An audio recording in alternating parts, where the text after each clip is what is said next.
How you guys doing? We are now going to go into our exposition for the book of Job. We've started into a very intense book, but it's an interesting book. We don't know a lot about it. First of all, the main character, Job, we know the land he's from. At least it gives us the name of the city that he's from, but we don't know where that really exists. We don't know the geographical location in which this story happens. We also don't know the exact time in which it happens. Many believe this is the oldest book of the Bible and that it was written during the patriarchal times. That would be the time of Abraham, Isaac, and Jacob. They say this because there's nothing in there about the Exodus. It shows that Job is the priest of his own home. There is nothing written of the Levitical law, and so they put this in the patriarchal period, but we really don't know. We don't even know who the author is. And so when you don't know who the author is, what time it's written, where it's really written, or much about the main character, it makes you question, why don't we have these details? And I believe it's because the message of this book is not dependent on its geography or its historicity, that this is a message that is for all people in all places at all times. Because you see, the book of Job deals with something pretty universal: suffering. Well, let's go through it. Scene one. Scene one, we meet Job. And he's got it made. He's extremely wealthy. He's got all kind of camels and donkeys and sheep and crops and fields and servants and houses. He's a very wealthy man. Not only that, he's a family man and he has 10 children and they get along. They all get along with each other. They go around from each other from house to house to house. He's got this wonderful family. Not only does he have a wonderful family and all of these belongings, he's a man of faith. And he serves God, not religiously, but he seems to serve God out of this anticipatory heart. I mean, the truth is, it's a beautiful scene, and everything's going along it's like a Disney movie. It's what we all want our life to be as Christians. Scene one. Scene two, we are in the heavens, at least the second heaven. For there it says that the sons of God, and this term is in reference to the heavenly hosts or the angelic hosts, are standing before God giving an account. And so God is at least within the second heaven, meeting with all of the angels. And who is there but Satan? Satan's in heaven, at least the second heaven he is. And there God says, "Whence cometh thou?" which is the King James for, "Where have you been? What's been going on?" To which Satan replies, "I have been walking about on the earth, looking at your pathetic creatures." To which point God says, "Have you seen my servant Job? He is perfect and righteous in all his ways. He fears God and he flees from sin and evil." To which Satan lives up to his name, for Satan literally means the accuser. And so he lives up to his name and he says, "Oh, Job only serves you because why wouldn't he? You coddle him, you baby him, you give him everything he wants. Who wouldn't worship you? But you let me touch what you have given him, and he'd curse you to your face." So God says, "Fine, you may touch all that he has." At which point Satan does so with great force and with great expediency. The surrounding peoples come in and they steal his cows, and they steal his camels, and they steal his sheep, and they kill his servants, and fire falls from heaven, and it burns all of his crops. And all of his children are gathered in one home, and they're having a wonderful meal, and a wind from heaven comes in and crashes the house down on top of them, and they all die. And so, and of course, in each of these situations, one person was left to come and report to Job. And so Job no sooner hears about one atrocity, and he's reeling from that the next messenger comes up and gives him the next atrocity, and the next one and the next one. I mean, it's just a left, right. He's just getting pounded. And you would think that at the end of this entire horrible situation that he would curse God. But it doesn't. It says that he falls down before the Lord and he says, "The Lord gives and the Lord taketh away. Blessed be the name of the Lord." So that in all of this, Job does not sin with his lips. So we go back to heaven, and God saying, "So have you seen my servant Job?" And Satan says, well, skin for skin. He's just selfish. A man will trade everything he has for his own health. He says, but you let me touch Job. He will curse you, I promise. So God says, you may touch him, but you may not kill him. At which point Satan gives him an outbreak of sores from the top of his head to the soles of his feet.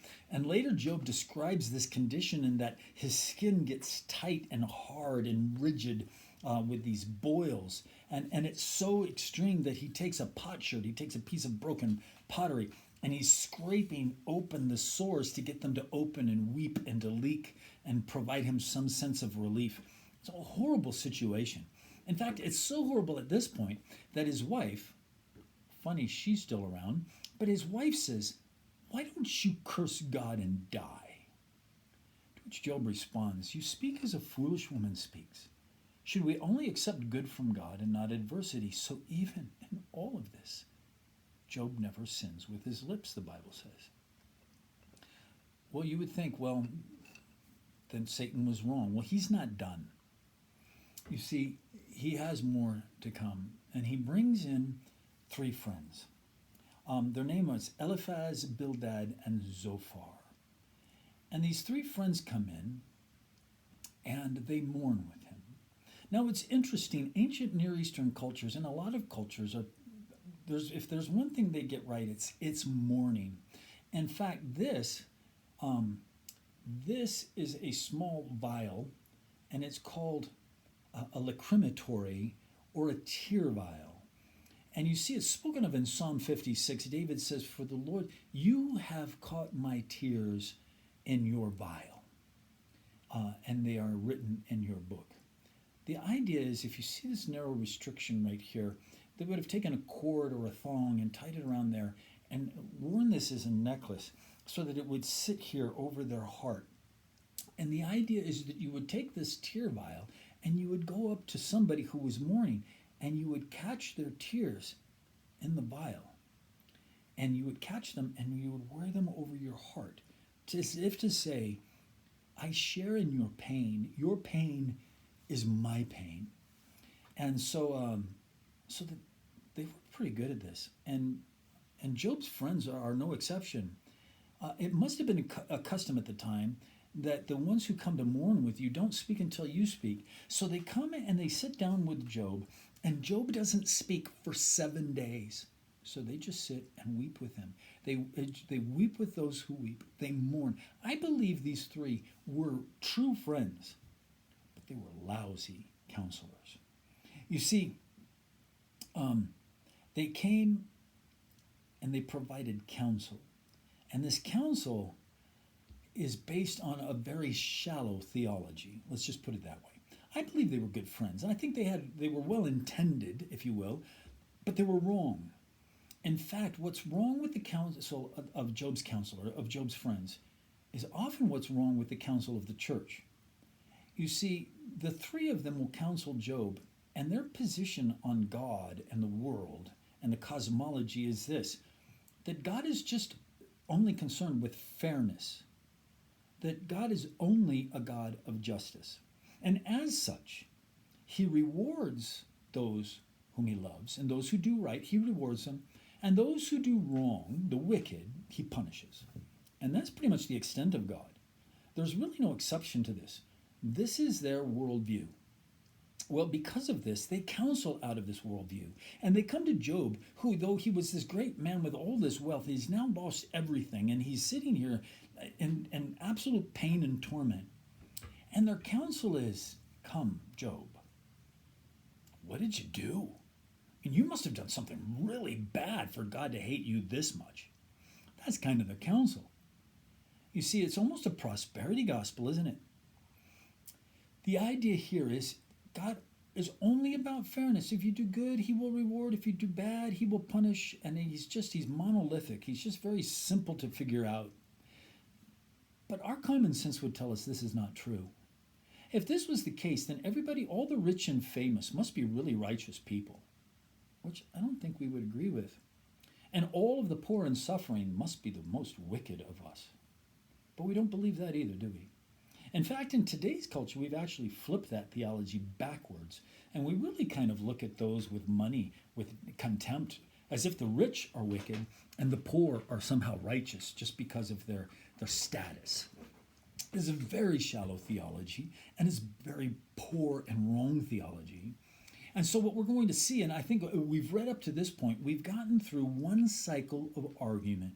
You see, Job will break the silence and he will just proclaim his woes, at which point Eliphaz counters him and kind of accuses Job of wrongdoing. Then Job defends himself. Then Bildad comes up and he starts speaking to him. Then Job counters him. And then Zophar jumps in. It's like a tag team wrestling match or something. And he attacks him. And then Job parries that. And then that's one cycle. And we've about gotten through that so far in Job. This is going to happen 3 times. There's going to be 3 cycles of this counsel where they're just going to keep pounding Job about, come on, tell us what you did, because God rewards the righteous and he punishes the wicked, and you're obviously being punished. What'd you do? And Job's going, I didn't do anything to deserve this. And that's actually the truth. He says, I didn't bring this upon myself. Now, at the end of that 3rd round, instead of Zophar speaking, there's a 4th counselor we'll meet later. He provides a new perspective which might have some truth in it, but it ends up just setting Job off to the point that he cries out, not so much to God as at God. And God responds towards the end of the book, and God will speak. And when he's done, there is just an ending chapter, which is very much like the beginning chapter. It's really glorious. It's kind of a Disney ending there at the end, and so the bookends are these kind of Disney utopic scenes, and in the middle is the struggle of suffering, and so that's the way the book runs. We're about through the first round of arguments. And there's a teacher, he's a good teacher, J. Vernon McGee, and he pointed out the things that Job lost. And I think this is an important thing to note of what was taken away from Job, because I think it's key for this book, and I think you need to understand this. First of all, he lost his wealth. He lost everything. He lost all of his crops, all of his animals, all of his servants, all of his buildings, all of his homes. He lost his wealth. And that's severe. In fact, in this time of quarantine, one of the things that we're concerned about is that when people lose their job, that's considered one of the highest stressors that man can endure. In fact, a lot of times, I think it's been rated above the death of a friend in the stress level. And we know that in times of Great Depression and lots of job loss, there's a raise in suicide rates, and people take the loss of their possessions quite intensely. Well, he lost his wealth, but he didn't stop there. That's just the first thing he lost. Then he lost his family. And the loss of a family is actually above the loss of wealth. And he loses his family all in one fell swoop. Really tough. I mean, I can't imagine to lose all of your children, all of your legacy. He loses his family. But it doesn't stop there. Then he loses his health. And it's said that if you have your health, you have everything. Well, fortunately, that's not the truth, because if you didn't have your health, then you wouldn't have anything. But I don't think that's true. But it is definitely hugely important. And Job loses his health as well. And you would think that's it, but that's not it. You see, he also loses the support of his wife and his friends. You see, we all have felt this in our isolation from our friends, how much we miss each other, how much we miss the support and the fellowship of being with each other. Job loses all of that from his wife and from his closest friends. They all, not only do they not support him, they attack him. Why don't you curse God and die? Come on, Job, tell us, what did you do? You must be horrible. So he loses all support. He is alone. And you would think, well, that's everything, isn't it? No, he loses more. Because when you lose your belongings and your wealth, and when you lose your family, and when you lose your health, and when you lose, and you're absolutely alone, there's something else you lose.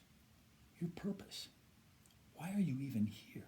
We know that Job loses his purpose because he says, it would have been better for me if I would have never been born. Oh, that I would have been miscarried.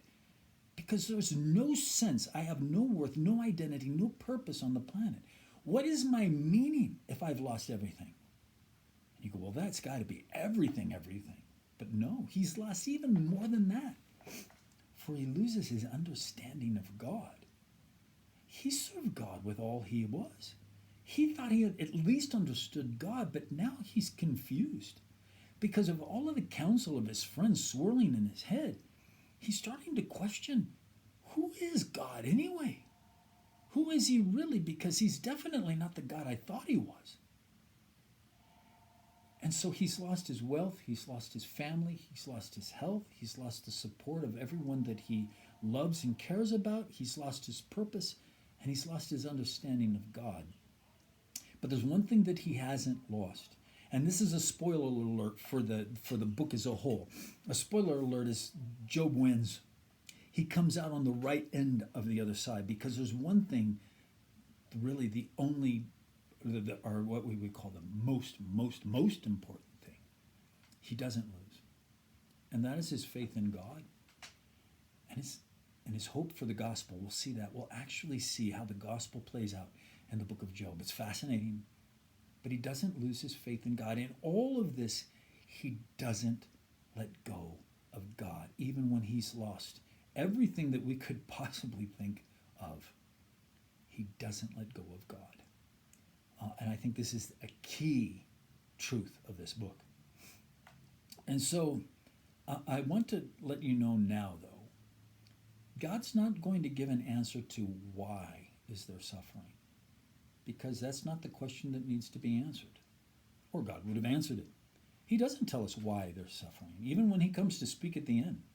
But what he will do is he will tell us what we are to do in suffering and why that is what is truly important. It's not why there's suffering that is truly the important concept here. It's what do we do with suffering? That is the question. And so this is the book of Job, and it's intense. I'm going to tell you right now, this is not your third grade Bible study. This is not a book you can read through haphazardly or unpurposefully. I'm going to tell you right now, you're going to have to be extremely prayerful, and you're going to have to think deep, because, like with all really dangerous counsel, Job's friend's counsel is about 90% correct, but it twists in a lie in it. And so there's going to be an awful lot of times that you're thinking, wow, this is great counsel. This sounds like church counsel. And God is going to tell us at the end that he is not happy with it. These are deep truths. You're going to have to be very alert. So I just encourage you, as we go through the book of Job, to realize that you need this lesson. For in this life, there will be suffering. And on the darkest night of your soul, which I dare say, I don't think any of us are going to go through what Job had to go through, but we are still going to have extremely dark times when maybe we won't lose all 6 of these things, but we may lose 1 or 2 of them. This book is going to give us the essence of how do we win, and how do we deal with, and how do we cope with, and how ultimately can we be victorious over suffering. So I just want to encourage you. I'm praying for you guys, miss you guys, and we'll talk to you soon. Bye-bye.